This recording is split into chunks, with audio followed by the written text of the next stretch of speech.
अभय का इंग्लैंड जाना। अभय रात के लगभग 2:00 बजे भिला के अंदर आता है और अपने कमरे की तरफ बढ़ जाता है, पर वह कमरे के सामने रुक जाता है और एफआईआर कमरे में ना जाकर स्टडी रूम की तरफ चला जाता है। वही अंशिका को ऐसा लगा जैसा बाहर कोई है, तो वह बाहर जाकर गेट खोलती है तो वह देखती है कि बाहर कोई नहीं है, जिसका अभय अभी तक स्टडी रूम में चला गया था।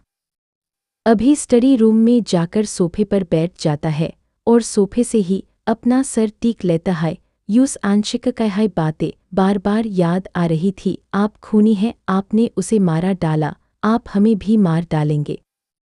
वह खुद से कहता है, राजकुमारी क्या आपको हम इतना भी भरोसा नहीं था कि आपको अभी भी कुछ नहीं कर सकते हैं? हम आपको कुछ करने से पहले 100 बार अपनी जान देना पसंद करेंगे। हाँ कहकर उसकी आंख से एक आंसू निकल जाता है। कुछ ही देर में यही सब सोचते हैं मैं उसको नींद आती है। वही अंशिका भी वापस जाकर बिस्तर पर लेट जाते हैं और अभय का इंतजार करते हैं ही इस्तेमाल करते हैं। नींद आती है। अभय की आंख सुबह 5:00 बजे खुलती उठकर अपने कमरे में जाता है और ताज़ा होकर बिना नाश्ता किए ही ऑफिस के लिए निकल ही अंशकालीन की आंख लगभग 7:00 बजे खुलती है। वह बिस्तर सभी अंशिका का उतरा हुआ चेहरा देख रहे थे। आदि अंशिका से पूछता है, क्या हुआ भाभी? आपको तो अंशिका से है। कोई जवाब नहीं देता। वही मैं पायल को पता था कि अंशिका को क्या हुआ। अंशिका से कुछ नहीं कहता। अंशिका के हाथों पर हाथ रख देती है। अंशिका से कुछ नहीं कहती। तभी पायल अंशिका को हिलाती है तो अंशिका उसे देखने लगती है तो पायल उसे कहती है, अंशिक। तो अंशिका कहती है, नहीं मैं ठीक हूँ, कुछ ज़्यादा नहीं, बस थोड़ा सा सर दर्द है, ठीक हो जाएगा। हमें से हिला देता हूँ। हाँ। कुछ ही देर में सभी लोग कॉलेज के लिए निकल जाते हैं। अनन्या भी अपने घर निकल जाती है। वह एक छोटी कंपनी में नौकरी करती है। उसके घर वालों के पास पैसे नहीं होने के कारण उसने अपनी पढ़ाई बीच में ही छोड़कर जॉब ज्वाइन कर ली थी। अभय के ऑफिस में अभय और वंश किसी बारे में चर्चा कर रहे थे। अभय बन सकते हैं कहते हैं कि मेरा इंग्लैंड जाने का इंतजाम करो, तो वंश उससे कहता है कि अगर तुम कहो तो मैं चला जाता हूँ। तो अभय उसे कहता है कि नहीं, मैं ही जाऊँगा, तुम यहीं रहकर अंशिका की सुरक्षा का ध्यान रखना और यहाँ का काम संभालना है। तो वंश के लिए कुछ नहीं कहता है। वह समझ रहा था कि अभय यहाँ से क्यों जाना चाहता है। उसे अभी के लिए बुरा भी लग रहा था। एक तो इतने साल बाद उसके दोस्त के जीवन में खुशियां में थी और एफआईआर से वही सब। यह सोचकर वह गहरी सांस लेता है। उठ कर उसके कांधे पर हाथ रखा है और एफआईआर बाहर चला जाता है। अभय अपनी आंखें बंद कर लेता है और अपना सर को अंशिका बिना कुछ बोले अपने कमरे में चले जाते हैं। खुशी और आदि को उसका व्यवहार अजीब लग रहा था। अंशिका ने आज कॉलेज में भी दिन भर किसी से बात नहीं की थी। वहीं पायल भी अपने हॉस्टल चली गई थी। सुमित भी अपने सी जाता है हॉस्टल चला गया था। अंशिका ग्रुप में जाकर बिस्तर पर लेट जाती है और अपनी आंखें बंद कर लेती हैं तो उसकी आंखों से 2 बूंद आंसू गिर जाते हैं। उसे अभय की कुछ ही देर में वह ताज़ा होकर निकली होकर आला डिनर के लिए चली जाती है। उसे लगा था अभय अभी तक आ गया होगा, पर अभय को ना देखकर उसका चेहरा फिर से उतर जाता है। सभी लोग डिनर के लिए बैठते हैं। तभी एक नौकर वंशिका के कमरे से अभय का सामान लेकर आता है तो अंशिका उससे पूछती है, सामान किसका है और इसे कहाँ ले जा रहे हो? तो वह सबसे पहले अंशिका को जवाब देते हुए कहते हैं, मैं मैम सर का सामान है सर, मुख्य एयरपोर्ट पर मंगवाया है तो यही ड्राइवर को देने जा रहा हूँ।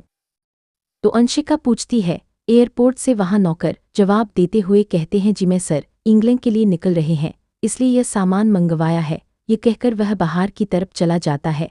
वही इतना सुनकर अंशिका की आंखों में फिर से आंसू आ जाते हैं और वह अपना डिनर अधूरा छोड़कर ही ऊपर की तरफ अपने कमरे में चली जाती है और बिस्तर पर जाकर रोने लगते हैं और खुद से वही खुशी और आदि को समझ में नहीं आ रहा था कि अंशिका और अभय के बीच में आखिर चल क्या रहा है। वंश वहां आता है और अन तीनों से कहता है कि सर ने आप तीनों को राना का मेंशन जाने के लिए कहा है। सल हुआ ये था कि सब लोग मनाली से आने के बाद अभय के फार्म हाउस पर ही रुके हुए थे, इसलिए अभय ने वंश से कहा था कि सभी को कह दे कि वह राना का जिक्र है, क्योंकि वहां की सुरक्षा बहुत कड़ी है और सब अंश का बहुत अच्छे से ध्यान रखेंगे। तो खुशी की आधी से कहती है, मैं भाभी को बुलाकर लाती हूँ। ये कहकर वह अंशिका के कमरे के पास जाकर कामजोर लोग करती है।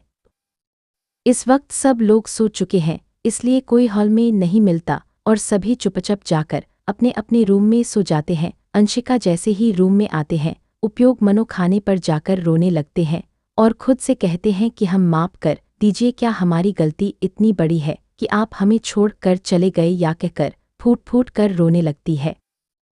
वही खुशी और आदि को समझ में नहीं आ रहा था कि अंशिका और अभय के बीच में आखिर चल क्या रहा है। वंश वहां आता है और अन तीनों से कहता है कि सर ने आप तीनों को राना का मेंशन जाने के लिए कहा है।